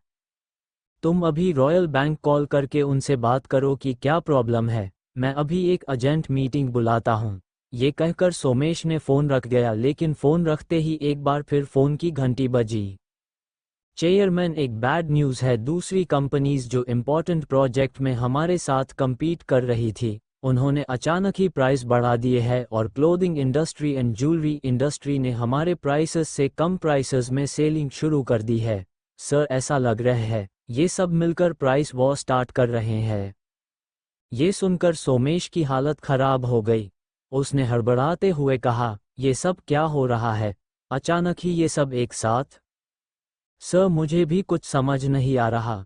ठीक है, सारी इंफॉर्मेशन गैदर करो और report it on the meeting. Somesh सालों से बिजनेस कर रहा था और उसने कई प्रॉब्लम फेस की थी, लेकिन इस बार उसे ऐसा लग रहा था जैसे सब कुछ उसके हाथ से निकल रहा था। फोन रखते ही एक के बाद एक फोन की घंटी बजने लगी। कुछ ही देर में कॉन्फ्रेंस रूम में सभी सीनियर एग्जीक्यूटिव्स और कपूर फैमिली के सदस्य इकट्ठा हुए। सभी को इमरजेंसी मीटिंग के लिए बुलाया गया था। वहीं चेयरमैन के ऑफिस में फोन अभी भी बार बार बज रहा था, लेकिन सोमेश कपूर के हाथ कांप रहे थे। पहले तो वो फिर भी शांत था, लेकिन एक के बाद एक 10 कॉल्स के बाद अब उसका पूरा कॉन्फिडेंस टूट चुका था। जसदीप के चेहरे पर भी परेशानी साफ नजर आ रही थी। उसने कुछ सोचते हुए कहा, कहीं इस सब के पीछे धीरज राजपूत तो नहीं? यहाँ तक जगदीश कपूर, जिसे हमने एक्सपेल कर दिया था, धीरज राजपूत ने उसे भी कंपनी में जगह दे दी। ये सुनकर सोमेश ने गुस्से में कहा, शायद तुम ठीक कह रहे हो, तुम अभी धीरज राजपूत को कॉल करो। जसदीप ने तुरंत अपना फ़ोन निकालकर धीरज राजपूत का नंबर सर्च किया और उसे कॉल किया। कॉल कनेक्ट होने के कुछ सेकंड बाद धीरज ने कॉल रिसीव किया और कहा, hello Jasdeep Kapoor, I am in a meeting, इसलिए जल्दी कहिए क्या काम है। जसदीप ने समझाया, मिस्टर राजपूत, सडनली आप कपूर कंपनी के अगेंस्ट क्यों हो गए हैं? इससे हम दोनों का पैसों का बहुत बड़ा नुकसान होगा। धीरज राजपूत ने कहा, क्योंकि मुझे मजा आ रहा है। वैसे भी हमारी कंपनी के पास बहुत फंड है, अगर थोड़ा बहुत एंटरटेनमेंट के लिए खर्च कर भी दिया तो क्या हुआ? ये सुनकर जसदीप का मुंह उतर गया। उसने तुरंत कहा, मैं अभी आकर आपसे मिलता हूँ, हम बैठकर इस बारे में बात कर सकते हैं। धीरज गंभीरता से बोला, अब बात करने के लिए कुछ नहीं है, बर्बाद होने के लिए तैयार हो जाओ। ये कहकर उसने कॉल डिस्कनेक्ट कर दिया। जसदीप हताश होकर सोमेश से बोला, उसने फ़ोन काट दिया, अब हम क्या करेंगे डैड? ये सुनकर सोमेश कपूर का चेहरा उतर गया और उसने एक गहरी सांस लेकर कहा, अब तो कॉन्फ्रेंस रूम जाना होगा, वहीं कोई सल्यूशन निकल सकता है, लेट्स गो। इधर कंपनी के बाहर खड़ा अभय काफी देर से टैक्सी का वेट कर रहा था और निशा भी उसे देख रही थी। अचानक कुछ सोचकर निशा अभय की तरफ बढ़ी। तुम अभय कपूर हो ना? अभय ने पलट कर देखा तो एक लड़की उसकी तरफ ही बढ़ रही थी। यस आई एम अभय, और तुम? मैं निशा बत्रा, ललित बत्रा की बहन। क्या तुमने मेरे भाई पर हाथ उठाया? अभय ने जवाब में कहा। पहले उसने बदतमीजी की। निशा ने एरोगेंस से कहा, वो बत्रा फैमिली से है और चाहे जो भी रीजन हो तुम उस पर हाथ नहीं उठा सकते, और क्योंकि तुमने ये गलती की है इसलिए तुम्हें मेरे साथ चलकर उससे माफ़ी मांगनी होगी। ये कहते हुए निशा ने डायमंड कार्ड निकालकर अभय को दिखाते हुए कहा, तुम यहाँ काम करते हो ना? अगर तुमने मेरे घर चलकर मेरे भाई से माफ़ी नहीं मांगी तो तुम्हारी कंपनी को बहुत नुकसान हो सकता है। अभय ने मुस्कुराते हुए कहा, वाह भाई वाह, ये तो क्या लेटेस्ट न्यूज़ है। कोई तुमसे बदतमीजी करे लेकिन तुम पलटवार नहीं कर सकते, ये क्या लॉजिक है? निशा अभय को घूरते हुए बोली, तुम अच्छे से सोच लो अभय कपूर, माफ़ी मांगने से आने वाली मुसीबत टल जाएगी, वरना तुम अपनी जॉब से तो जाओगे ही, मेरा परिवार तुम्हें चैन से जीने नहीं देगा। अभय ने हल्के से मुस्कुराते हुए कहा, तुम्हें जो करना है कर लो। उसी टाइम एक टैक्सी वहां से निकली और अभय ने तुरंत हाथ दिखाकर टैक्सी रोकी और निशा को इग्नोर करके टैक्सी में बैठने ही वाला था कि निशा ने दरवाज़ा पकड़ लिया और चिल्लाते हुए कहा, अभय कपूर, तुम्हें मेरे साथ चलना होगा वरना बहुत बुरा होगा। अभय ने झटका देकर निशा को गेट से दूर करना चाहा लेकिन निशा की पकड़ बहुत मजबूत थी। अभय समझ गया कि निशा भी एक फाइटर है और उसे ये भी अंदाजा हो गया था कि बत्रा फैमिली का स्टेटस इतना हाई क्यों था। अभय ने निशा को समझाया, मिस मेरे रास्ते से हट जाइए। ये सुनकर निशा ने गुस्से के कहा, तुम मेरे साथ चलोगे या नहीं? अभय ने कहा, नहीं, तुम्हारी ये हिम्मत, आज तो मैं तुम्हें लेकर ही जाऊंगी। ये कहते हुए निशा ने अभय के चेहरे पर पंच मारने की कोशिश की। अभय तुरंत साइड में मूव हुआ और एक हाथ से निशा का हाथ रोक लिया और उसे हल्का सा धक्का दिया। निशा लड़खड़ाकर गिर पड़ी। जब तक निशा वापस खड़ी हुई तब तक अभय टैक्सी में बैठकर निकल गया था। उस टैक्सी को जाते देख निशा पैर पटकते हुए बोली, इस बदतमीज को तो मैं छोड़ूंगी नहीं। अभय वहां से निकलकर मिहिका के घर जा रहा था। उसने पहले ही अपने पेरेंट्स से बात कर ली थी। रास्ते में अभय की नज़र एक लड़की पर पड़ी जिसने ब्लैक ड्रेस पहनी हुई थी और उसके हाथ में एक छोटा सा बॉक्स था। वो रोते हुए धीरे धीरे आगे बढ़ रही थी। उस लड़की का चेहरा देखकर अभय ने उसे पहचान लिया था। वो पल्लवी थी। अभय ने ड्राइवर से गाड़ी रोकने के लिए कहा और ड्राइवर को पैसे देकर गाड़ी से उतर गया। वो सीधा पल्लवी के पास पहुंचा। पल्लवी को आसपास क्या हो रहा था उसे इसकी कोई खबर नहीं थी। वो अपने आंसू पोंछते हुए आगे बढ़ रही थी। उसके हाथ में रखे बॉक्स में कुछ किताबें और फाइल्स थी। कुछ कदम चलने के बाद पल्लवी को एहसास कि कोई उसके साथ चल रहा है। उसने बगल में अभय को अपने साथ चलते देखा तो हैरान रह गई। अभय, तुम कब आए? अभय मुस्कुराते हुए बोला, अभी थोड़ी देर पहले। तुम रो क्यों रही थी? पल्लवी ने अपने इमोशन कंट्रोल करने की कोशिश करते हुए कहा, वो मुझे कॉलेज से डिसमिस कर दिया है। ये सुनकर अभय ने आश्चर्य से कहा, क्या? लेकिन क्यों? टीचिंग प्रोफेशन में बहुत कम ही किसी टीचर को डिसमिस किया जाता है, वो भी तब जब मामला बहुत सीरियस हो। पल्लवी ने कहा, अविनाश की वजह से वो बार बार मुझसे पैच अप करने के लिए कह रहा था, लेकिन मैंने मना कर दिया तो वो मेरी फैमिली को परेशान करने लगा और फिर उसने यहाँ आकर भी मुझे परेशान करना शुरू कर दिया, जिसकी वजह से कॉलेज में काफ़ी प्रॉब्लम हुई और उन्होंने मुझे डिसमिस कर दिया। अभय के चेहरे पर गुस्सा साफ नजर आ रहा था। ये अविनाश इतना सब कैसे कर सकता है? और तुम अविनाश का नेचर जानते हुए भी उसके साथ रिलेशनशिप में आई ही क्यों थी? पल्लवी रोते हुए बोली, तुमने सही कहा, मुझे तो पहले भी उसका प्रपोजल एक्सेप्ट नहीं करना था। एक्चुअली मेरा कज़न उसकी कंपनी में काम करता था। जब मैं अपने भाई का एक सामान देने गई तो उसने मुझे देख लिया और फिर मेरे भाई से मेरा नंबर ले लिया। उसने मुझसे कांटेक्ट किया और मेरे घर वालों को लगा कि अविनाश की फैमिली बहुत वेल ऑफ है तो उन्होंने मुझे अविनाश से दोस्ती रखने के लिए कहा। ये सुनकर अभय सोच में पड़ गया। आज के जमाने में पेरेंट्स लड़के का कैरेक्टर नहीं बल्कि पहले फैमिली बैकग्राउंड देखते हैं। पल्लवी ने आगे कहा, शुरू में तो वो मुझे बहुत प्यार से ट्रीट करता था, लेकिन बाद में वो बार बार मुझे उसके साथ नाइट स्पेंड करने के लिए फोर्स करने लगा। मैं ये सब नहीं चाहती थी और बाद में मुझे पता चला कि वो बहुत सी लड़कियों के साथ मेकआउट करता है, तो मैंने उससे ब्रेकअप कर लिया। ये कहते हुए पल्लवी फूट फूट कर रोने लगी। उसके हाथ से बॉक्स गिरने ही वाला था कि अभय ने आगे बढ़कर बॉक्स अपने हाथ में ले लिया। अविनाश और पल्लवी के रिश्ते की असलियत जानकर अभय को बुरा लग रहा था। पहले उसने भी पल्लवी को गलत समझ था। उसे लगा था पल्लवी का कैरेक्टर सही नहीं है और इसलिए वो अविनाश जैसे लड़के के साथ रिलेशनशिप में थी। अभय ने पूछा, अब तुम क्या करोगी? पल्लवी ने सिसकते हुए कहा, पता नहीं अभय, अब तो बहुत देर हो चुकी है।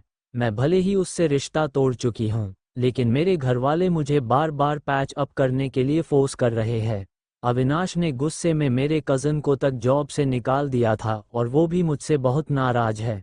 अविनाश के लोग मुझे बार बार परेशान करने आ जाते हैं। पल्लवी ने आगे कहा, एक बार मैं अपने डॉग को घुमाने निकली तो उन्होंने मेरा एक्सीडेंट करने की कोशिश की। पल्लवी अपने आंसू पोंछते हुए बोली, मैं बहुत रईस नहीं हूँ, लेकिन मैंने पूरे मन से पढ़ाई करके ये टीचर की जॉब हासिल की थी। टीचर बनना मेरा सपना था, लेकिन अब मैं सब कुछ खो चुकी हूँ। घर वालों को बताऊंगी तो मुझे अविनाश के साथ वापस रिश्ते में आने के लिए कहेंगे। पल्लवी की बेबसी देखकर अभय को बहुत बुरा फील हो रहा था। ये सब 9 साल पहले उसने भी सहा था। सब लोग उस पर इल्जाम लगा रहे थे और वो अपने आप को डिफेंड भी नहीं कर पाया था। वो तब बस 18 साल का था। पल्लवी ने अपने आप को संभाला और अपने आंसू पोंछे। उसने फिर अभय की तरफ देखकर पूछा, अभय, क्या तुम मुझे घर तक ड्रॉप कर सकते हो? वो अविनाश या उसके आदमी मुझे रोज रास्ते में रोकते हैं। अभय ने कहा, हाँ चलो मैं साथ चलता हूँ। अभय और पल्लवी वॉक करते हुए पल्लवी के घर की तरफ चलने लगे। पल्लवी कॉलेज की जॉब की वजह से अपने घरवालों से अलग कॉलेज के पास ही रेंट के घर में रहती थी। बिल्डिंग के सामने आकर पल्लवी ने कहा, प्लीज मुझे ऊपर तक ड्रॉप कर दो, मुझे बहुत डर लग रहा है, कहीं अविनाश दरवाजे पर हुआ तो। अभय ने हाँ में सर हिलाया और पल्लवी के फ्लैट की तरफ चलने लगा। वहां पल्लवी के फ्लैट के सामने अविनाश और उसके कुछ आदमी चेयर पर बैठे बात कर रहे थे। अभय को देखते ही अविनाश अपनी जगह से चिल्लाते हुए उठ खड़ा हुआ, अभय, तू हर जगह क्यों पहुंच जाता है? अभय ने अविनाश को ऊपर से नीचे तक देखा। अविनाश, कितने घटिया आदमी हो तुम। ब्रेकअप के बाद पल्लवी और उसकी फैमिली को परेशान किया, अब तुम्हारी वजह से बेचारी की जॉब तक चली गई। अविनाश ने गुस्से में अभय की तरफ देखते हुए पूछा, तो तुम्हें इससे क्या? मैं चाहे जो भी करूं, तुम मेरे मामले में टांग क्यों अड़ा रहे हो? अविनाश की नजरों में अभय अभी भी वही खूनी था जो जेल से छूट कर आया था। अभय ने गुस्से में कहा, अविनाश, तुमने पल्लवी के साथ बहुत गलत किया है। अविनाश हंसते हुए बोला, हाँ मैंने किया तो क्या? तुम उसकी हेल्प करना चाहते हो? तुम इस लायक हो भी? जब अभय ने इस बात का कोई जवाब नहीं दिया तो अविनाश तंज कसते हुए कहने लगा, अभय कपूर, तूने स्कूल टाइम में भी मुझसे बहुत पंगे लिए थे। तब तो तेरी फैमिली अमीर हुआ करती थी, लेकिन अब मेरे सामने तेरी क्या औकात है? यू आर नथिंग, इसलिए मुझसे पंगा लेने की कोशिश मत कर। और हाँ, एक बात कान खोलकर सुन ले, पल्लवी से दूर रह, समझा? अभय बड़े आराम से अविनाश और उसके आदमियों को देख रहा था और मन ही मन उनकी नादानी पर हंस रहा था। अविनाश ने गुस्से में कहा, तो तू नहीं जाएगा? ठीक है, आज तेरी अकल ठिकाने लगाता हूँ। ये कहते हुए उसने नोटिस किया कि अभय ने सडनली हाथ में रखा बॉक्स नीचे रख दिया और तेजी से उसकी तरफ बढ़ा। इससे पहले कि अविनाश कुछ समझ पाता, अभय ने उसके गाल पर एक जोरदार तमाचा जड़ दिया। अविनाश के कान गूंजने लगे। उसने गुस्से में अभय की तरफ देखा। Abhay Kapoor, how dare you to hit me? मारो इस साले को। उसके इतना कहने पर अविनाश के पीछे खड़ा एक आदमी अभय की तरफ बढ़ा। अभय ने उस आदमी को लात मारकर दूर गिरा दिया और फिर अविनाश को खींचकर एक के बाद एक पंच मारने लगा। अविनाश को चक्कर आने लगे और उसके मुंह और नाक से खून निकलने लगा था। अविनाश के साथी अभय की ताकत देखकर दंग रह गए थे और पल्लवी ने घबराकर अपने मुंह पर हाथ रख लिया। उसने एक्सपेक्ट नहीं किया था कि अभय सीधे अविनाश पर अटैक कर देगा, लेकिन अविनाश की खराब हालत देखकर उसे मन ही मन अच्छा भी फील हो रहा था। अविनाश ने उसे बहुत परेशान किया था। वो तो तंग आकर सुसाइड तक करने का सोच रही थी। तभी अविनाश के चिल्लाने पर उसके बाकी के कुछ साथी अभय की तरफ एक साथ दौड़े, लेकिन अभय ने बड़ी आसानी से सबको मारकर नीचे गिरा दिया। वो मामूली गुंडे अभय का मुकाबला नहीं कर सकते थे। अपने साथियों की ये हालत देखकर बाकी बचे लोग चुपचाप अभय से दूर जाकर खड़े हो गए। अभय ने अविनाश का कॉलर पकड़ा और फिर से एक जोरदार थप्पड़ रसीद दिया। अब तक अविनाश का चेहरा सूज गया था, उसकी नाक तक बुरी तरह टूट गई थी। उसने अभय की तरफ गुस्से में देखा और कहा, तूने मुझ पर हाथ उठाया है, मैं जसदीप की तरह डरपोक नहीं हूँ। मैं तुझे वापस जेल भिजवाऊंगा, तुझे बर्बाद कर दूंगा, तू अपनी पूरी जिंदगी जेल में बिताने को तैयार हो जा। ये सुनकर अभय ने कोई जवाब नहीं दिया, बल्कि अविनाश को 2 तमाचे और जड़ दिए। अविनाश अब इतना डर गया था कि उसमें एक शब्द निकालने की भी हिम्मत नहीं बची थी। इससे पहले कि अभय कुछ और करता, पीछे से एक आदमी की तेज आवाज आई, हे रुक जाओ। अभय ने पलट कर देखा तो सिक्योरिटी गार्ड्स आ गए थे। शायद वहां रहने वाले किसी ने ये सब शोर शराबा सुनकर कंप्लेन कर दी होगी। अभय ने अविनाश को छोड़ दिया। अविनाश लड़खड़ाकर जमीन पर गिरा। अगली बार से पल्लवी और उसके परिवार को परेशान किया तो इससे भी बुरा हाल करूंगा, माइंडेड। तभी वहां एक आदमी जो वहां का प्रॉपर्टी मैनेजर था, वो तेजी से अविनाश के पास आया और उसे जमीन से उठाते हुए कहा, सर आप ठीक तो है? अविनाश सर? पल्लवी तुरंत आगे आई और अभय से बोली, अभय ये कम्युनिटी अविनाश की कंपनी की है। अब अभय को समझ आया कि अविनाश कैसे यहाँ आकर बार बार पल्लवी को परेशान करता था, क्योंकि ये उसका ही एरिया था। यहाँ कोई गार्ड या मैनेजमेंट का आदमी उसे रोकने की हिम्मत नहीं करता होगा। अविनाश को मैनेजर और उसके आदमियों ने सपोर्ट करते हुए खड़े किया, लेकिन अचानक ही अविनाश ने खून की उल्टी कर दी। आज तक उसकी इतनी बेइज्जती कभी नहीं हुई थी, लेकिन उसके ही एरिया में अभय ने उस पर हाथ उठाया था। यहाँ तक कि कंपनी के कुछ लोगों ने भी उसे इतना मार खाते हुए देख लिया था। उसने गुस्से में दांत पीसते हुए कहा, जाओ इस लड़के को खत्म कर दो जाओ। अभय ने हाथ मलते हुए पूछा, इतना डोज काफी नहीं था क्या? और मार खाने की इच्छा है तो अभी पूरी किए देता हूँ, मुझे कोई प्रॉब्लम नहीं है, मेरा तो वर्कआउट हो जाएगा। इससे पहले कि कोई कुछ समझ पाता, अभय ने तेजी से अविनाश के चेस्ट पर एक किक मारी। अविनाश के साथ साथ बाकी के लोग भी थोड़ी दूर छिटक कर गिर पड़े। अभय ने सारे सिक्योरिटी गार्ड्स की तरफ घूरते हुए देखा, और किसी को ट्राई करना है, हिम्मत है तो आगे आओ। इस वक्त अभय के अंदर से नाइट वॉच नंबर 0 का ऑरा उभर रहा था। उसका पावर देखकर किसी में हिम्मत नहीं थी कि एक कदम भी आगे बढ़ाए। सब डर से अभय की तरफ देख रहे थे। जब कोई आगे नहीं आया तो अभय ने नीचे रखा बॉक्स उठाया और पल्लवी से कहा, लेट्स गो पल्लवी। पल्लवी एक 1 BHK में रहती थी। अभी वो अपने सोफे पर बैठे हुए बार बार हॉल के वॉशरूम की तरफ देख रही थी। वॉशरूम में अभय अपने हैंड वॉश कर रहा था। अविनाश को मारते हुए उसके हाथ में खून लग गया था। वही पल्लवी थोड़ा परेशान थी। भले ही अविनाश की पिटाई से उसे थोड़ी राहत महसूस हुई थी, लेकिन अविनाश एक रिच और पावरफुल आदमी था। ऐसे इंसान को अफेंड करने का मतलब था कि आगे चलकर उसके और अभय के लिए मुसीबत खड़ी हो सकती थी।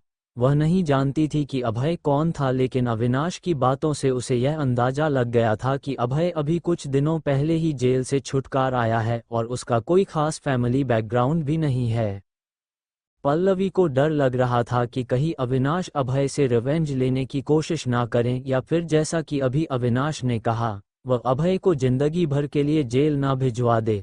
अभय के बाहर आने के बाद पल्लवी उठ खड़ी हुई और बोली, अभय थैंक यू वेरी मच, तुमने आज मेरी हेल्प की, लेकिन अगर अविनाश ने सच में तुम्हारे खिलाफ कंप्लेंट कर दी तो?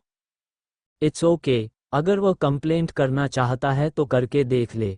इससे मुझ पर कोई फर्क नहीं पड़ेगा जब तक तुम्हारी फैमिली मेंबर और तुम ये बयान देते हो कि अविनाश ने तुम्हें और उन्हें बहुत परेशान किया है और मैं बस उन्हें रोक रहा था, तब तक कोई प्रॉब्लम नहीं होगी। अभय ने आगे पूछा, पल्लवी, इतनी पिटाई होने के बाद अविनाश तुम्हें छेड़ने की गलती नहीं करेगा और ना ही तुम्हें परेशान करेगा, लेकिन अब मुझे ये बताओ कि तुम आगे क्या करोगी? क्या वापस कॉलेज ज्वाइन कर लोगी? ये सुनकर पल्लवी एक पल के लिए सोच में पड़ गई। नहीं अभय, मैं वापस नहीं जाना चाहती। मैंने ऑलरेडी उन्हें अपना रेजिग्नेशन सेंड कर दिया है और अभी मैंने कुछ कंपनी में अपना सीवी फॉरवर्ड किया है। वैसे भी कॉलेज की सैलरी बहुत अच्छी नहीं होती है, किसी बड़ी कंपनी में जॉब लग जाएगी तो अच्छा रहेगा। अभय ने हाँ में कर हिलाते हुए पूछा, ये तो तुम ठीक कह रही हो, लेकिन तुमने किस कंपनी में अप्लाई किया है? मैंने हाई में एडमिनिस्ट्रेटिव जॉब के लिए अप्लाई किया था। कल 11 बजे मेरा इंटरव्यू भी है। आई होप वहाँ मेरी जॉब लग जाए। अभय ने हल्के से मुस्कुराते हुए कहा, तुम्हारी जॉब जरूर लग जाएगी, कल के लिए ऑल द बेस्ट। अच्छा, अब मैं चलता हूँ। वैसे तो अभय और हाई की बॉस निधि एक दूसरे को जानते थे, लेकिन वो लोग इतने क्लोज भी नहीं थे कि अभय किसी को वहाँ जॉब दिलवाने के लिए कहे। अगर उसकी अपनी कंपनी होती तो ये उसके लिए चुटकियों का काम था। पल्लवी कुछ हिचकिचाते हुए बोली, अभय, अगर मेरी जॉब लग जाती है तो क्या तुम मेरे साथ डिनर पर चलोगे? I want to thank you properly. Okay, no problem. Abhay की हाँ सुनकर पल्लवी ने शर्माते हुए कहा, तो फिर मैं तुम्हें कॉल करूंगी। अभय ने पल्लवी को गुड बाय कहा और वहां से निकल गया। उस दिन मुंबई के लिए एक खास दिन होने वाला था। कपूर खानदान के स्टॉक प्राइस गिरने लगे थे। उनकी सारी लिस्टेड कंपनी का बुरा हाल था। सिर्फ एक रात में ही कपूर कंपनीज की मार्केट वैल्यू करोड़ों रुपए घट गई थी। उस वक्त बलराम अपनी कंपनी के हेडक्वार्टर में बैठा स्टॉक मार्केट की कंडीशन देख रहा था। कपूर इंडस्ट्री की हालत देखकर वो बहुत शॉक्ड था। भले ही बाकी लोग नहीं जानते थे कि ये सब किसने किया, लेकिन उसे अच्छी तरह पता था कि इस सब के पीछे अभय का हाथ था। अभय ने जो कहा था वही हुआ। अच्छा हुआ उसने पहले ही अभय की वार्निंग के बाद सब तैयारी कर ली थी, वरना उसका भी यही हाल होता। अभी तो सिर्फ शुरुआत थी। जब तक कपूर इंडस्ट्री का ईयर एंड समरी बैंक्वेट आएगा, तब तो पता नहीं कपूर इंडस्ट्री का क्या होगा। बलराम अब तक यह नहीं समझ पाया था कि 9 साल तक जेल में रहने के बावजूद अभय इतना पावरफुल कैसे था। बलराम के सामने कामिनी बैठी थी, वो भी स्टॉक मार्केट पर नजर रखे हुए थी। उसने बलराम से पूछा, भैया, आपको लगता है अभय इस सैटरडे कपूर्स की पार्टी में अपनी इनोसेंस प्रूव कर पाएगा? बलराम ने कहा, मुझे पता नहीं, लेकिन अभय बहुत कॉन्फिडेंट था। तो फिर मैं भी जाना चाहूंगी, आप मुझे साथ ले चलना। उसी वक्त बत्रा हाउस में निशा गुस्से में तंतनाती हुई अंदर आई। उनका बंगलो करीबन 100 करोड़ के ऊपर का होगा। बंगलो के कोर्टयार्ड में एक बड़ा का प्रैक्टिस रूम था। रूम के अंदर उमेश बत्रा आंख बंद किए हुए बैठे थे। तेज कदमों की आहट सुनकर उन्होंने आंखें खोली तो निशा को अंदर आते हुए देखा। निशा, क्या वो लड़का माफी मांगने आया? नहीं दादाजी, वो धीरज राजपूत। उसने भी साफ साफ इनकार कर दिया। क्या सच में? हाँ दादाजी, और मैं उस अभय से भी मिली, उस आदमी में तमीज ही नहीं है। ये सुनकर उमेश गुस्से में बोला, तो फिर तुम्हें उसे मारते हुए खींचकर यहाँ लाना था। अब तक ललित बत्रा भी वहां आ गया था। उमेश बत्रा ने कहा, अगर धीरज राजपूत मेरे खिलाफ जाना चाहता है तो मैं भी उसे उसकी औकात दिखाऊंगा।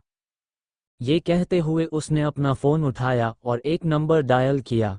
कॉल कनेक्ट होने के बाद फोन के दूसरी तरफ से आवाज आई, हेलो मिस्टर बत्रा, कहिए। उमेश बत्रा ने कहा, हंसराज सिंघानिया, मैंने आज तक रॉयल बैंक का डायमंड कार्ड यूज नहीं किया है, लेकिन आज मुझे तुमसे एक फेवर चाहिए। हंसराज ने कहा, जी कहिए मिस्टर बत्रा। कल मेरे पोते ललित बत्रा को किसी अभय कपूर नाम के आदमी ने पीटा और धीरज राजपूत उसी लड़के का साइड ले रहा है। मैं चाहता था कि वो अभय मेरे पोते से माफी मांगे, लेकिन वो दोनों राजी नहीं है। इसलिए मैं चाहता हूं आप धीरज की कंपनी को थोड़ा प्रेशराइज करो। तुम्हें ज्यादा कुछ नहीं करना है, बस वो लड़का अभय यहां आकर मेरे पोते से माफी मांग ले। ये सब सुनकर साइड में खड़ा ललित मन ही मन खुश हो रहा था कि अब अभय और धीरज दोनों को ही उससे माफी मांगनी पड़ेगी। इधर हंसराज ने कहा, मिस्टर बत्रा, अगर कोई और काम होता तो हम जरूर करते, लेकिन ये काम करना मेरे बस में नहीं है। उमेश बत्रा ने हैरानी से कहा, लेकिन क्यों, तुम रॉयल बैंक के प्रेसिडेंट हो। हंसराज ने समझाया, मिस्टर बत्रा, मैं स्पेसिफिक रीजंस तो नहीं बता सकता, लेकिन इस मामले रॉयल बैंक आपकी कोई हेल्प नहीं कर सकता। I am sorry. ये कहकर हंसराज ने उमेश बत्रा का जवाब सुने बिना ही कॉल डिस्कनेक्ट कर दिया। हंसराज की बात सुनकर उमेश बत्रा के चेहरे का रंग उड़ गया था। इधर अभय मेहिका के घर के लिए निकल गया था। वो बस कम्युनिटी के एंट्रेंस गेट पर पहुंचा ही था कि उसके फोन की घंटी बजी। अभय ने जेब से फोन निकाला। स्क्रीन पर एक अननोन नंबर था। उसने कॉल रिसीव किया, हेलो, लेकिन फोन के दूसरी तरफ से कोई आवाज नहीं आई। हेलो, कौन है? लेकिन अभी भी किसी ने कुछ नहीं कहा। अभय ने इरिटेट होकर कहा, इडियट, और कॉल डिस्कनेक्ट कर दिया। कुछ ही सेकंड में उसी नंबर से दोबारा कॉल आया और इस बार कॉल उठाते ही किसी की कड़क आवाज सुनाई पड़ी, नंबर 0। ये सुनकर अभय के चेहरे के एक्सप्रेशन बदल गए और उसने कोल्ड वॉइस में पूछा, कौन हो तुम? फोन के दूसरी तरफ कुछ पल शांति थी, जैसे सामने वाला कुछ सोच रहा था। फिर उसने कहा, हर्मट। हर्मट का नाम सुनते ही अभय की आंखों में गुस्से की ज्वाला भड़क उठी। ना तो उसने जवाब में कुछ कहा और न ही हर्मट ने। कुछ देर की खामोशी के बाद अभय ने चुप्पी तोड़ते हुए कहा, तू मुंबई में है ना? अगर दम है तो मिल मुझसे, let's have a one on one fight. मुझे कोई इंटरेस्ट नहीं है, और वैसे भी नंबर 0, तुम मुझे हरा नहीं पाओगे। हाँ, लेकिन मैं तुमसे मिलना चाहता हूँ। मुझे तुमसे नाइट फाइटर के बारे में एक जरूरी बात करनी है। ये सुनकर अभय की भान चढ़ गई। शिवम अरोड़ा कहूँ या द हर्मिट, मुझे तुमसे बात करने के लिए मिलने में कोई इंटरेस्ट नहीं है। मैं जल्द ही तुम्हें खुद ढूंढ कर धूल चटा सकता हूँ। नंबर 0, तुम्हें क्या लगता है कि नाइट फाइटर लोगों की हेल्प के लिए बनी है? वहां रहकर तुम अच्छा काम कर रहे हो। तुमने कभी सोचा है कि तुमने नंबर 2 और नंबर 7 ने जो प्लान सीक्रेटली बनाया था वो किसी को कैसे पता चला, और वेनम और बाकी किलर ऑर्गेनाइजेशन ने तुम्हें कैसे ढूंढ कर घेर लिया? मैं तुम्हें नाइट फाइटर का एक डार्क सीक्रेट बताना चाहता हूँ। अभय ने हल्के से मुस्कराकर कहा, तो अब तुम मुझे नाइट फाइटर के खिलाफ करना चाहते हो? शिवम अरोड़ा, तुझमें और मुझमें फर्क है, और तुम्हें ये सब एक्सक्यूजेस देने की जरूरत नहीं है। हर्मट ने कुछ सोच और बोला, मैं तुम्हें भड़का नहीं रहा, और न ही मैंने नाइट फाइटर को बिट्रे किया है। मैंने बस अलग रास्ता अपना लिया है। ऐसा जरूरी नहीं कि नाइट फाइटर हमेशा सही और बाकी लोग गलत हो। अभय ने तंज कसते हुए कहा, ओ रियली? ठीक है, अगर तुम सही हो तो मिलकर इस बारे में बात करते हैं। फोन पर बहस करने का कोई फायदा नहीं है। ठीक है, जब मौका मिलेगा मैं तुमसे मिलकर जरूर बात करूंगा। ये कहकर हर्मट ने कॉल डिस्कनेक्ट कर दिया। अगर आप लोग इस कहानी का अगला भाग सुनना चाहते हैं तो जल्दी से मेरे चैनल को सब्सक्राइब करें और मुझे बताएं कि आपको यह कहानी कैसी लगी।